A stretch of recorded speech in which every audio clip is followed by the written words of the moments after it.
नमस्कार। बहुत स्वागत है आप सभी दर्शकों का धनु राशि के इस वीडियो में। सबसे पहले तो मैं आप सभी दर्शकों को रक्षाबंधन के शुभ पर्व की बहुत बहुत शुभकामनाएं देता हूं। 2025 के 8 महीने बीतने जा रहे हैं और अब 2025 के 4.5 महीने ही शेष बचे हैं, क्योंकि जब मेष से मीन राशि के सभी वीडियो आप तक पहुंचेंगे तो आपके पास 2025 के 4.5 महीने ही शेष बचेंगे। 2025 ग्रहों के सेनापति मंगल का वर्ष रहा है। मंगल 7 जून तक ज़्यादातर समय अपनी नीच की राशि कर्क राशि में रहे और इसी दौरान 29 मार्च से 18 मई तक आप सभी की गोचर कुंडली में पिशाच योग बन गया। जब पिशाच योग समाप्त हुआ तो 18 मई से 28 जुलाई तक कालसर्प दोष बन गया और 28 जुलाई के बाद थोड़ी राहत मिलने का योग बन रहा था, लेकिन शनि वक्री हो गए और 28 नवंबर तक शनि वक्री ही रहेंगे। इसी बीच 18 अक्टूबर को देवगुरु बृहस्पति राशि परिवर्तन करके कर्क राशि में जाएंगे और 11 नवंबर को कर्क राशि में ही वक्री होंगे और 4 दिसंबर को वक्री अवस्था में ही मिथुन में आ जाएंगे। पूरे दिसंबर माह तक यानी वर्ष 2025 के शेष दिनों में गुरु वक्री ही रहेंगे। 11 मार्च को मिथुन में मार्गी होंगे और 2 जून को पुनः कर्क में प्रवेश करेंगे और इस तरह 120 दिन तक गुरु वक्री रहेंगे। इसी दौरान सूर्य, बुध, शुक्र, मंगल ये निरंतर राशि परिवर्तन करते रहेंगे। 2025 निस्संदेह मंगल का वर्ष है और मंगल हैं गति के कारक। 2025 के 7.5 महीने कितनी तेज़ी से बीत गए ये आपको पता भी नहीं चला होगा। क्या सोचा था और क्या होता चला गया। मंगल युद्ध के कारक माने जाते हैं, अग्नि तत्व ग्रह हैं, एग्रेशन के कारक हैं, विध्वंस के कारक हैं और आपने देखा ही है कि बीते 7.5 महीनों में पूरे विश्व में किस तरह की विध्वंसक घटनाएं घटित हुई हैं। मार्च से जून के दौरान 4 ग्रहों ने राशि परिवर्तन किया और इसका भी बड़ा व्यापक प्रभाव आपके जीवन पर पड़ा। शनि, गुरु, राहु और केतु इन्होंने राशि परिवर्तन किया और इस दौरान कई ऐसी घटनाएं घटीं जो आपके मन को झकझोरने वाली रहीं। बड़ी उथल पुथल वाली स्थिति रही। किसी की नौकरी छूट गई, किसी का वीज़ा कैंसिल हो गया, किसी को बिजनेस में बड़ी हानि हुई, किसी के साथ फ्रॉड हुआ तो किसी का पैसा डूब गया, कहीं धन हानि तो कहीं जन हानि हुई। कमेंट करके बताइएगा कि आपके साथ इन 7.5 महीनों में किस तरह की घटनाएं घटित हुई। आज के वीडियो में हम बात करने जा रहे हैं आपकी कुंडली के हिसाब से बाकी बचे 4.5 महीने कैसे रहेंगे, क्या हालातों में कुछ सुधार आएगा, क्या सपने पूरे होंगे, क्या सफलता मिलेगी, आपके कैरियर, आपकी हेल्थ, आपकी वेल्थ, आपके रिलेशनशिप को लेकर क्या क्या अप डाउन्स देखने को मिलेंगे, यही होगा आज की चर्चा का विषय। ये विश्लेषण आपकी चंद्र राशि के आधार पर किया जा रहा है। हालांकि अगर आप धनु लग्न के हैं तो भी आप इस वीडियो को देख सकते हैं। तो ये है धनु राशि के जातकों की कुंडली। आपके राशि के स्वामी हैं देवगुरु बृहस्पति और देवगुरु बृहस्पति कुंडली के 7वें भाव में बैठे हैं। राहु 3रे भाव में, शनि वक्री अवस्था में 4थे भाव में, मंगल 10वें भाव में, सूर्य केतु 9वें भाव में और शुक्र बुध 8वें भाव में गोचर कर रहे हैं। शुक्र यहाँ पर 18 अक्टूबर को 21 अक्टूबर को आ जाएंगे और शुक्र बुध का लक्ष्मी नारायण योग बनेगा। ये तो हैं ग्रह स्थितियाँ। शनि, राहु और केतु तो कोई परिवर्तन नहीं करेंगे। गुरु का परिवर्तन होगा। 18 अक्टूबर को गुरु कर्क राशि में 8वें भाव में आएंगे। मंगल, सूर्य और बुध, शुक्र ये लगातार राशि परिवर्तन करते रहेंगे। देखिए, धनु राशि जो है ये देवगुरु बृहस्पति की राशि है और अग्नि तत्व राशि है। धनु राशि का प्रतीक चिन्ह है घोड़े पर सवार एक धनुर्धर। तो धनु राशि के जातक स्वभाव से बेहद साहसी और उत्साही प्रवृत्ति के होते हैं। जीवन में चुनौतियों का सामना करने से नहीं घबराते और चूंकि गुरु की राशि है तो जीवन में हमेशा कुछ नया सीखने का प्रयास करते रहते हैं, नया ज्ञान प्राप्त करने का प्रयास करते रहते हैं। और एक बड़ी बात यह है कि धनु राशि के जातकों को किसी भी बंधन में बंधना पसंद नहीं है। लेकिन आपके साथ 2025 में कुछ ऐसा हुआ, 18 मई से लेकर के 28 जुलाई तक एक बहुत बड़े बंधन में आप बंधे रहे, शनि राहु के पिशाच योग में, और उसके बाद काल सर्प दोष के बंधन में आप बंधे रहे। हालांकि अब आप उससे मुक्त हो चुके हैं और आने वाला समय आपके लिए बहुत कुछ लेकर के आ रहा है। धनु राशि के जातकों के मन में जो होता है वही उनके जुबां पर होता है। साफ सच्चे मन के होते हैं। ऐसा नहीं है कि मन में कुछ और वाणी में कुछ और, हमेशा सच का साथ देते हैं और इसी कारण कभी कभी बड़े कष्ट में भी पड़ जाते हैं। धनु राशि के जातक मुश्किल परिस्थिति में भी हार नहीं मानते हैं, आशावादी होते हैं, सकारात्मक दृष्टिकोण रखते हैं और बेहद ज्ञानवान होते हैं। दूसरों को ज्ञान देना, दूसरों को रास्ता दिखाना है, दूसरों को गाइड करना, ये इनका नैसर्गिक गुण होता है। और धर्म अध्यात्म के प्रति गहरी आस्था भी होती है। अक्सर धार्मिक यात्राएं भी करते हैं। मिलनसार स्वभाव के होते हैं। आसानी से नए दोस्त बना लेते हैं, लेकिन दोस्तों से ही इनको धोखा मिलता है। कभी कभी धनु राशि के जातक ओवर कॉन्फिडेंस में ऐसा कार्य कर जाते हैं या ऐसा निर्णय ले लेते हैं जिसके कारण आगे चलकर बड़ी हानि होती है, पछताना पड़ता है।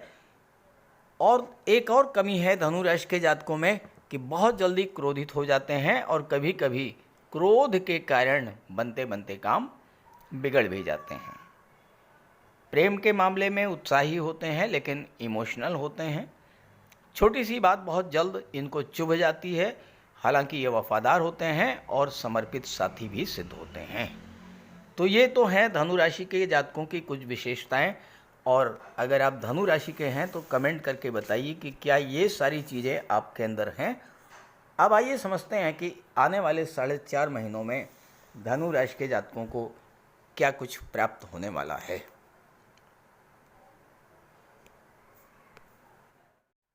देखिए, आने वाला समय आपके लिए बहुत अच्छा है, लेकिन मेरे कह देने से और आपके सुन लेने से अगर आपका समय अच्छा हो जाए तो फिर इससे बड़ी बात क्या होगी।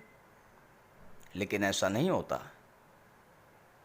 अपने समय को अच्छा बनाने के लिए आपको भी कुछ करना होता है। और क्या करना होता है ये आपको मैं बताने जा रहा हूँ। अब देखिए, 21 अगस्त को आपकी कुंडली के 8वें भाव में शुक्र और बुध का लक्ष्मी नारायण योग बन जाएगा। तो माता लक्ष्मी और भगवान विष्णु का आगमन आपके घर में हो गया समझ लीजिए। धन, संपत्ति, वैभव, सुख, समृद्धि, ये सब कुछ आपको प्राप्त होंगी। लेकिन कैसे प्राप्त होंगी? क्या आप कुछ नहीं करेंगे? केवल आपने सुन लिया कि लक्ष्मी नारायण योग बन गया और धन, वैभव, समृद्धि मिल जाएगी? नहीं होगा ऐसा। क्यों नहीं होगा इसको भी समझिए। शुक्र कहाँ पर बैठे हैं? शुक्र बैठे हैं 8वें भाव में और 11वें भाव के स्वामी हैं। 11वां भाव क्या है? 11वां भाव आपके फ्रेंड सर्किल को दर्शाता है। और 11वें पर दृष्टि किसकी है? 11वें पर दृष्टि है राहु की। शुक्र है धन के कारक, 11वें के स्वामी हैं। तो धन तो मिलेगा, लेकिन अगर आपके मित्र, आपके फ्रेंड सर्किल अच्छा नहीं हुआ, क्योंकि 11th हाउस पर राहु का भी प्रभाव है। और राहु क्या है? छल, कपट, झूठ, फरेब, जुआ, शराब, सट्टा, लॉटरी, इवन इंट्राडे ट्रेडिंग में भी राहु का जबरदस्त रोल होता है। अब राहु खराब हुए मतलब आपकी संगति खराब हुई। राहु खुद से खराब नहीं है, बहुत अच्छे हैं आपकी कुंडली में, तीसरे भाव में हैं, लेकिन ये तो आप पर डिपेंड करता है ना कि आपके फ्रेंड कैसे हैं, आपकी संगति कैसी है। अब अगर आपकी संगति अच्छे लोगों के साथ है, यही राहु आपको अचानक बहुत बड़ा धन लाभ करा देंगे। लेकिन अगर आपकी संगति खराब है, आपके फ्रेंड्स खराब हैं, तो क्या होगा? शुक्र 8वें भाव में है, बुध 8वें भाव में है, आपकी बुद्धि, आपका धन गलत कार्यों में नष्ट होगा। जुआ, शराब, सट्टा, लॉटरी, इन चीज़ों में आपका पैसा नष्ट होगा, धन हानि होगी। तो ये आप पर डिपेंड करता है कि कैसे आप शुक्र, बुध और राहु के गोचर का लाभ ले पाते हैं। अब एक चीज़ और सुनिए, गुरु बैठे हैं 7वें भाव में, विवाह का जबरदस्त योग है। गुरु 7वें भाव में बैठते हैं, दाम्पत्य सुखों में भी वृद्धि करेंगे। लेकिन गुरु के शत्रु हैं शुक्र। शुक्र कहाँ बैठे हैं? 8वें भाव में। अब शुक्र क्या करेंगे? आपके रिलेशंस अगर गलत हुए, 8वां भाव खराब हुआ तो 7वां भाव चौपट। आपके रिलेशंस अगर खराब हुए, अगर आपकी बुद्धि गलत दिशा में मुड़ गई, क्योंकि देखिए शुक्र 6ठे के भी स्वामी हैं, विपरीत राजयोग बना रहे हैं, इसमें कोई दो राय नहीं है। लेकिन विपरीत राजयोग का लाभ कैसे मिलेगा, ये आप सोचिए ना। आपको विपरीत राजयोग का लाभ लेने के लिए उसी के अनुसार अपने आप को बदलना होगा, अन्यथा क्या होगा? 6ठा भाव होता है कर्ज का, 6ठा भाव होता है संघर्ष का। खर्चे बढ़ जाएंगे, कर्ज बढ़ जाएगा और दाम्पत्य जीवन में संघर्ष शुरू हो जाएगा। एक्स्ट्रा मैरिटल अफेयर्स के चांसेस बढ़ जाएंगे, स्वास्थ्य खराब हो जाएगा। और अगर आपने राहु का सही उपयोग किया, 11वें भाव का सही उपयोग किया, अपनी बुद्धि इस बात पर लगाई कि किस तरह से धन को बढ़ाया जाए, किस तरह से अपने फ्रेंड सर्किल से लाभ लिया जाए, तो बिल्कुल यही राहु, यही बुध और यही शुक्र धन के भंडार को भर देंगे। डूबा हुआ पैसा भी मिलेगा, अचानक से भी धन लाभ होगा। शुक्र बुध की दृष्टि वाणी के भाव पर पड़ेगी। आप अपनी वाणी के माध्यम से, खास करके वो लोग जो कि इस समय कला जगत से जुड़े हुए हैं, जो फिल्म इंडस्ट्री से जुड़े हैं, जो मॉडलिंग टीवी सीरियल के क्षेत्र से जुड़े हैं, वो जातक जो एक्टिंग के क्षेत्र से, लेखन के क्षेत्र से, मीडिया से जुड़े हैं, उनके लिए समय बहुत अच्छा रहेगा।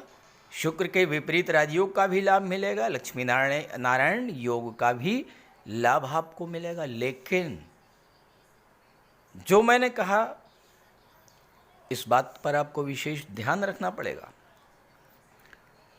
8वां भाव ससुराल पक्ष का होता है, यहाँ शुक्र बुध बैठे हैं, शुक्र प्रेम के ग्रह हैं। अब अगर आपने ससुराल पक्ष से संबंध अच्छे रहे तो जीवन साथी का भी सहयोग मिलेगा, ससुराल से लाभ मिलेगा, कला के क्षेत्रों से लाभ मिलेगा, बुद्धि के क्षेत्रों से लाभ मिलेगा, टैक्स रिलेटेड कोई मैटर है उसमें आपको लाभ मिलेगा, सफलता मिलेगी।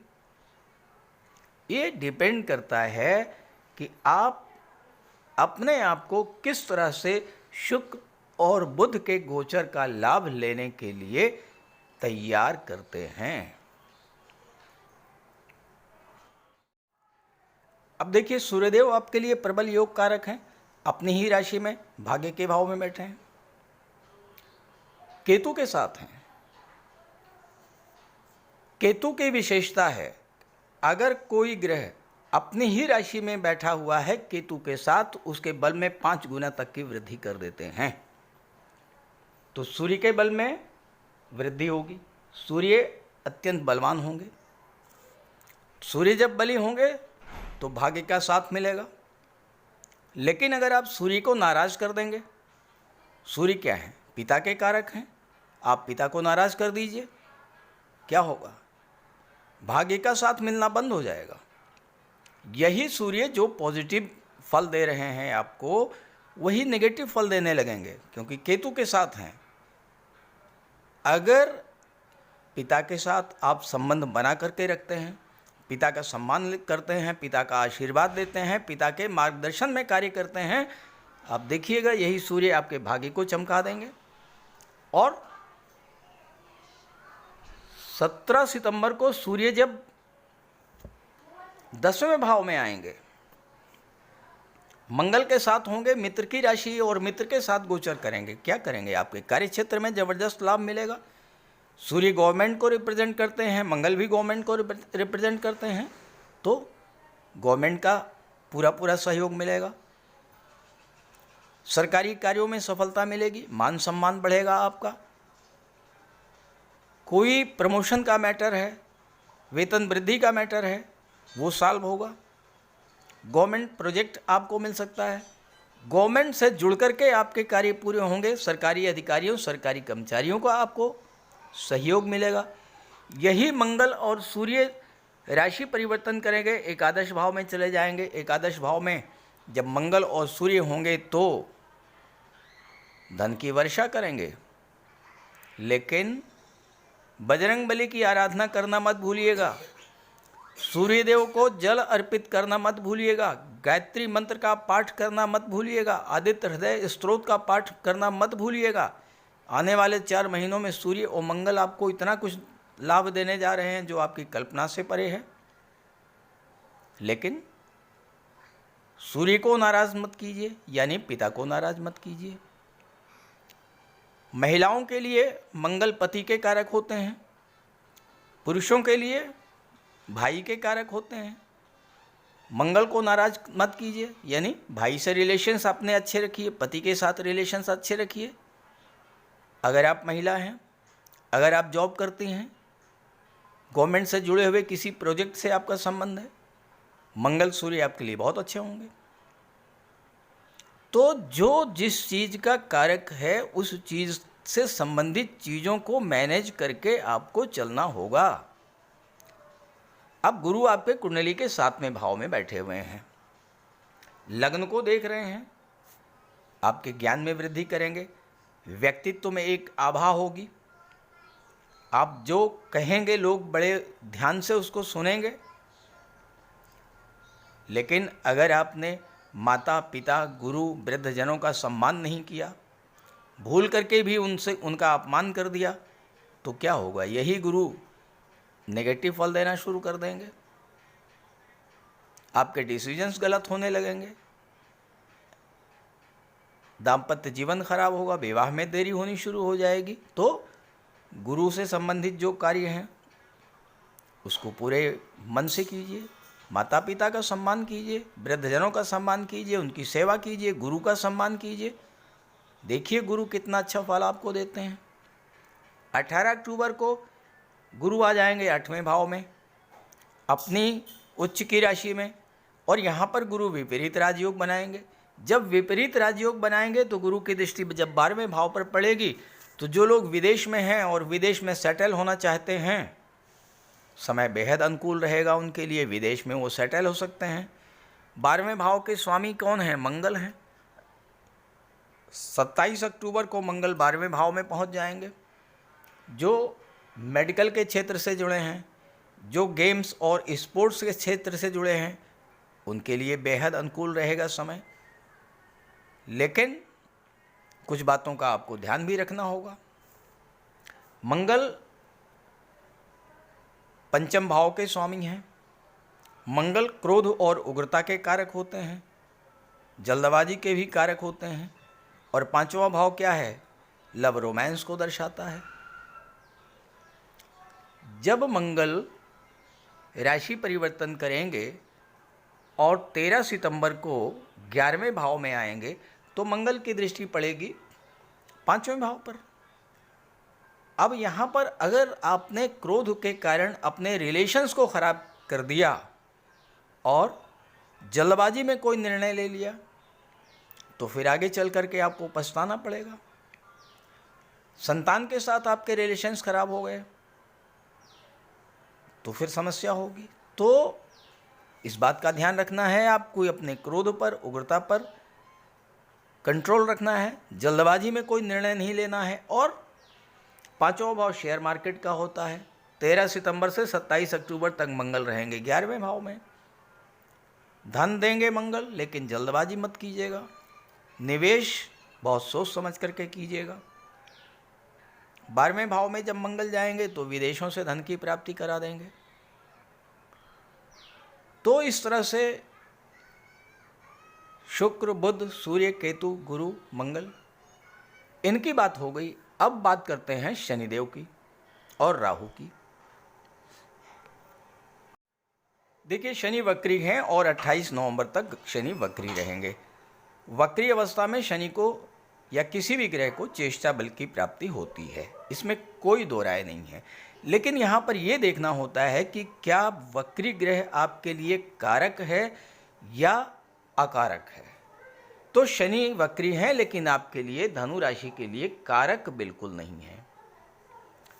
तो शनि के वक्री होने का जो लाभ आपको मिल सकता है वो लाभ आपको नहीं मिल पाएगा, उतना लाभ नहीं मिल पाएगा। अब चौथे भाव में शनि हैं, वक्री हैं, तो क्या करेंगे। यहाँ पर परिवार के साथ तालमेल नहीं बन पाएगा, घर में मन नहीं लगेगा, घर छोड़ करके बाहर जाने का मन होगा, घर में तनाव कलह का वातावरण बन जाएगा। प्रॉपर्टी को लेकर के कोई विवाद बन सकता है, क्योंकि शनि दूसरे भाव के स्वामी हैं। पैतृक संपत्ति को लेकर विवाद बन सकता है। हालांकि मंगल की दृष्टि पड़ेगी शनि पर, चौथे भाव पर। मंगल भूमि के कारक हैं, प्रॉपर्टी खरीदने का भी योग बनेगा। लेकिन एक बात का आपको ध्यान रखना है कि राहु बैठे हैं तीसरे भाव में। तीसरा भाव डॉक्यूमेंटेशन का होता है। तो किसी भी डॉक्यूमेंट पर साइन करने से पहले, कोई भी बिजनेस डील साइन करने से पहले, कोई कॉन्ट्रैक्ट साइन करने से पहले हर पेपर को बहुत अच्छी तरह से पढ़ लीजिएगा, बहुत अच्छे से समझ लीजिएगा, तब आप उस पर साइन कीजिएगा। तीसरे भाव में राहु हैं। तीसरा भाव होता है संचार माध्यमों का। अब अगर आपने गुरु का पूरा उपयोग नहीं किया, गुरु गोचर का लाभ नहीं लिया, हो सकता है कि साइबर फ्रॉड की स्थिति बन जाए। तीसरे भाव में राहु हैं, आपको बहुत ज़्यादा एनर्जेटिक बना देंगे। नई नई चीज़ों को सीखने की प्रवृत्ति आपके भीतर होगी।